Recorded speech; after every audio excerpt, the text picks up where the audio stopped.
যারা অভ্যুত্থানে অংশ নিয়েছেন, নেতৃত্ব দিয়েছেন, তাদের হাতে যদি সার্টেন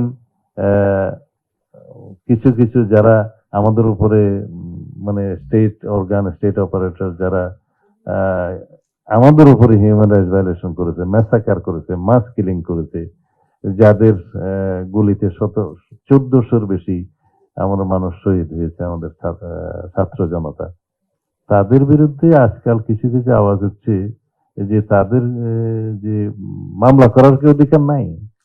কেন আপনারা ইন্ডেমনিটি দিলেন? কেন জুলাই জাতীয় সনদে একটা দফার মধ্যে তাদেরকে ইন্ডেমনিটি দেয়া হলো? তো এটাকে আপনি হিউম্যান রাইটস ভায়োলেশন ধরবেন?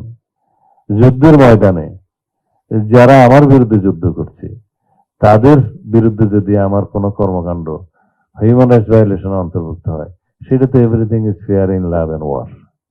তো সেই জন্য সেই ইন্ডেমনিটিকে আমরা সমর্থন করেছি। এখন যদি বলা হয় যে তাদেরকে মামলা করতে দিতে হবে, ইত্যাদি দিতে হবে, তাহলে মুক্তিযোদ্ধারা রাজাকারকে হত্যা করার দায়ে এখন মামলা করা যাবে? অনেকটা সেরকম। তো সুতরাং এক্সেপশন সব জায়গায় আছে, আমরা সবকিছুকে হিউম্যান রাইটস ভায়োলেশন বলতে পারবো না।